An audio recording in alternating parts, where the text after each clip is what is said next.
శ్రీమాత్రే నమ. జయ గురు దత్తాత్రేయ నమ. ఈ వీడియోలో మనం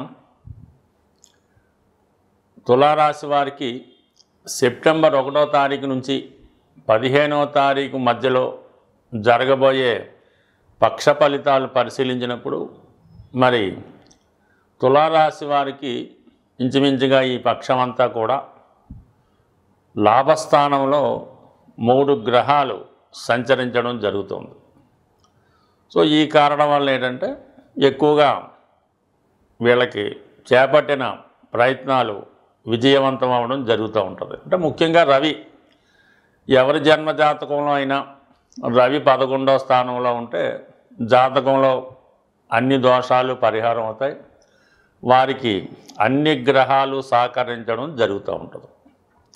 అలాగే గోచార రీత్యా రవి 11వ స్థానంలోకి వచ్చినప్పుడు మిగతా గ్రహాలు ఏ స్థానంలో ఉన్నా సరే జాతకుడికి చాలా వరకు అనుకూలమైన ఫలితాలు మాత్రమే ఇవ్వడం జరుగుతూ ఉంటుంది. అంటే ఏదైనా రవి గ్రహరాజు నవగ్రహాల్లో 11వ స్థానం అంటే జాతకుడి యొక్క కోరికలు తీర్చడానికి ఉన్న స్థానం 11వ స్థానం.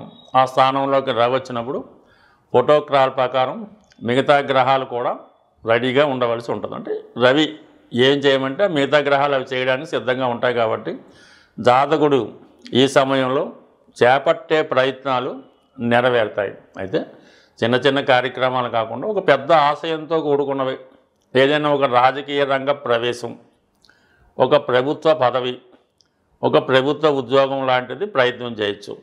లేదా మీ తండ్రి గారు లేదా మీ పెద్దవారు తాతగారు చేస్తున్నటువంటి వ్యాపారంలోకి మీరు ప్రవేశించాలన్నా, వారి యొక్క పదవి మీకు ఇవ్వాలన్నా కూడా ఇది అనుకూలమైనటువంటి సమయం. అంటే ఇటువంటి ముహూర్తంలో మీరు ఆ పదవి చేపట్టడం వల్ల మీకు సర్వదా కూడా విజయం లభిస్తూ ఉంటుంది. సో అలాగే విద్యార్థులకి స్కాలర్షిప్లు, మంచి గుర్తింపు, అర్హత రావడం జరుగుతూ ఉంటుంది. అంటే ఇక్కడ రవితో పాటు భాగ్యాధిపతి కూడా ఉన్నాడు. ఎవరి జీవితంలో అయినా ఎవరి జాతకంలో అయినా ఉన్నటువంటి యోగాలు అనుభవించాలంటే భాగ్యాధిపతి అనుకూలంగా ఉండాలి. భాగ్యాధిపతి దుస్థానంలో ఉంటే మిగతా గ్రహాలు ఎంత ఫలితం ఇచ్చినా కూడా అవి దురదృష్టంగా మారుతాయి తప్ప అదృష్టంగా మారే అవకాశం ఉండదు. సో అందువలన ఈ భాగ్యాధిపతి కూడా లాభస్థానంలో రవితో కలిసి ఏర్పడినటువంటి బుధాదిత్య యోగ ప్రభావం ఈ రాశి వారికి చాలా అనుకూలిస్తూ ఉంటుంది. అంటే వీళ్ళలో నైపుణ్యం పెరుగుతుంది, మీరు ఏ వృత్తిలో ఉన్నా దాంట్లో ప్రాధాన్యత లభిస్తుంది, దాంట్లో గుర్తింపు రావడం జరుగుతూ ఉంటుంది, దానికి తగ్గ ఇన్కమ్ ఆదాయం కూడా రావడం జరుగుతూ ఉంటుంది. అంటే ఈ రోజుల్లో గుర్తింపు అంటే గుర్తింపు ఏముందండి, చెడ్డ పేరు తెచ్చుకొని గుర్తింపు రావచ్చు, వేరే విధంగా కూడా గుర్తింపు రావచ్చు, రైల్లో తగలబెట్టి కూడా గుర్తింపు తెచ్చుకోవచ్చు. కానీ మంచి పేరుతో మంచి ఆదాయం, ప్రభుత్వ కీర్తి రావాలంటే లాభస్థానంలో గ్రహాలు ఉండడం వల్ల మీరు ఒక సినిమా రంగంలో ఉన్నా, రాజకీయ రంగంలో ఉన్నా, సాఫ్ట్వేర్ రంగంలో ఉన్నా మీరు ఎంత సంపాదిస్తున్నారు, మీకు ఎంత ఆదాయం వస్తుంది అన్నది మీ యొక్క నేమ్ అండ్ ఫేమ్ చెప్తుంది. దాని ద్వారా అంటే మీరు సంపాదించిన ధనం ద్వారా చేపట్టిన కార్యక్రమాల ద్వారా అది మంచి పేరు కూడా సంపాదించుకోవచ్చు. బట్ ఏదైనా ఇప్పుడు బుధుడు మీకు ఆర్థిక పరంగా సహకరిస్తాడు. ప్రస్తుతం ఉన్నటువంటి ఆదాయంతో పాటు అదనపు ఆదాయం లభిస్తూ ఉంటుంది. అంటే కేతు అన్నది ఒక కీర్తి ప్రతిష్ట లాంటిది.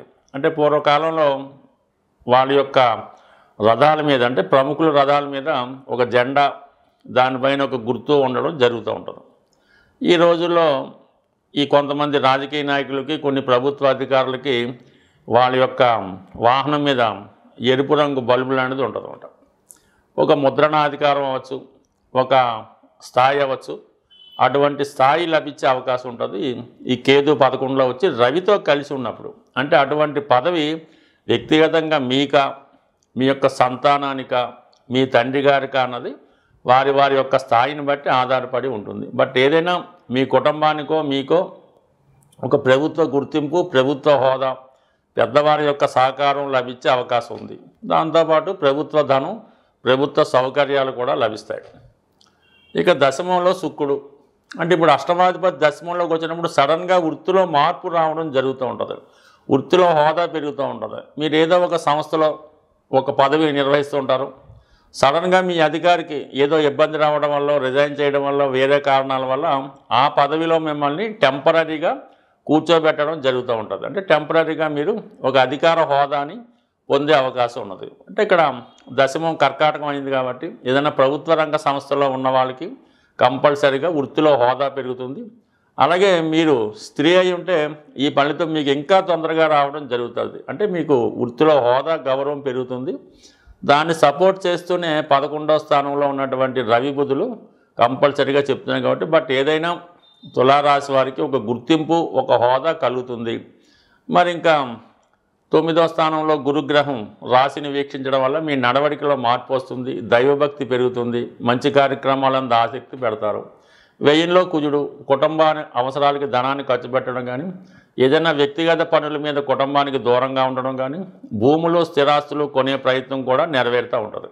బట్ ఏదైనా కొన్ని సౌకర్యాలు మాత్రం మీకు తగ్గే అవకాశం ఉంది. ముఖ్యంగా సప్తమాధిపతి వ్యయంలో ఉండడం వల్ల జీవిత భాగస్వామితో ఎడబాటు రావచ్చు, లేదా ఆమెకి ఏదైనా హెల్త్ ప్రాబ్లం రావచ్చు, అలాగే ఏదైనా కారణాల వల్ల దూరంగా ఉండే అవకాశం ఉంది. బట్ ఏదైనా అటు కుటుంబంలో ఒకరు మీ జీవిత భాగస్వామి 12లో ఉంటూ శని యొక్క దృష్టి ఉండడం వల్ల కొంతవరకు శరీర సౌఖ్యాలకి, అలాగే భార్యాభర్తల అనుబంధానికి కొంత ఎడబాటు కానీ, ఒక దూరం కానీ వచ్చే అవకాశం ఉంది. బట్ యాజిటీస్గా పంచమంలో రాహు సినిమా, సాఫ్ట్వేర్ రంగంలో ఉన్న వాళ్ళకి మంచి నేము, మంచి అవకాశాలు రావడం జరుగుతూ ఉంటుంది.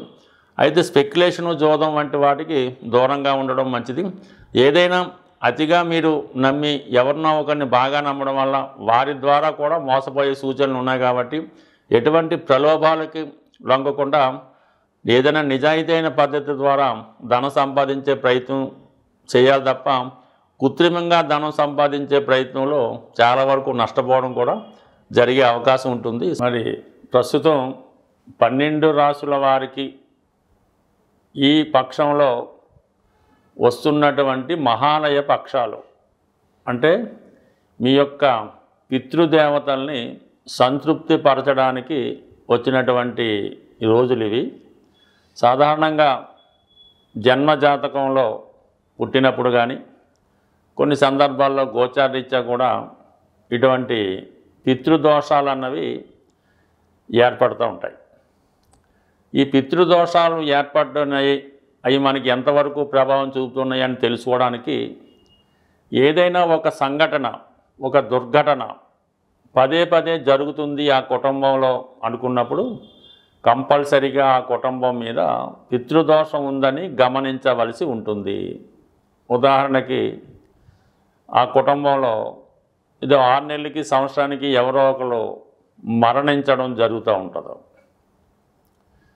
కొంతమందికి వారి యొక్క పెంపుడు జంతువులు మరణించడం, మళ్ళీ ఇంకోటి తెచ్చుకుంటే మళ్ళీ 6 నెలలు చనిపోవడం, అలాగే మనకి ఈ పాడినిచ్చే గోవులు కానీ, గేదెలు కానీ ఏదో కారణం వల్ల అవి చనిపోవడం జరుగుతూ ఉంటుంది. తరచూ గృహంలో దొంగతనాలు జరుగుతున్నాయి. ప్రతిసారి మనకి ఉద్యోగంలో పోగొట్టుకోవడం జరుగుతుంది. ఆ కుటుంబంలో నిరుద్యోగులు ఎక్కువ మంది అయ్యారు. ముఖ్యంగా సంతానం పదే పదే ప్రెగ్నెన్సీ, అబార్షన్ అవుతుంది. ఇవన్నీ కూడా పితృదోషానికి కారణం అవుతూ ఉంటాయి. అలాగే ఇంట్లో కుటుంబ సభ్యుల మధ్య గొడవలు, ఒకరికొకరు కొట్టుకోవడం, ఇవి కూడా దానికి కారణం అవుతూ ఉంటుంది.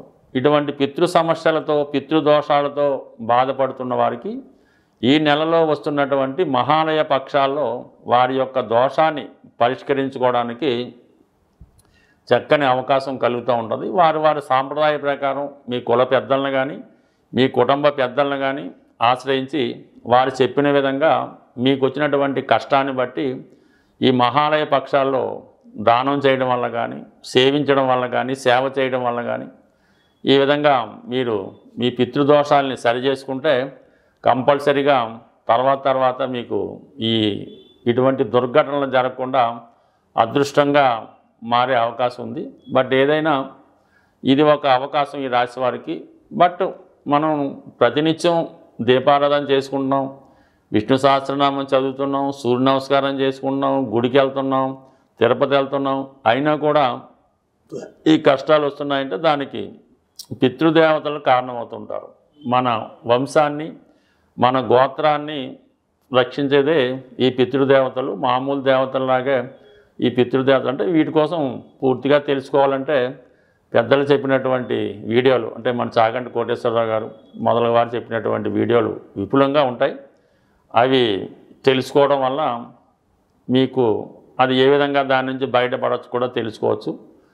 మరి కొద్దిపాటి పరిజ్ఞానంతో చెప్తున్నట్టు మాలాంటి వాళ్ళు ఏదో పరిహార నిమిత్తం అంటే జ్యోతిష్ శాస్త్రంలో వచ్చినటువంటి కష్టాలకి ఏది పరిహారం అన్నది తెలుసుకొని మీకు ఈ రిపీటెడ్గా వచ్చిన కష్టాలకి ఈ మహాలయ పక్షాల్లో ఈ తగిన పరిహారం చేయడం వల్ల మీకు కంపల్సరిగా ఈ దోషాల నుంచి బయటపడి మరి చాలా ఆనందంగా సంతోషంగా ఉంటారని ప్రార్థిస్తూ నమస్కరిస్తూ స్వస్తి.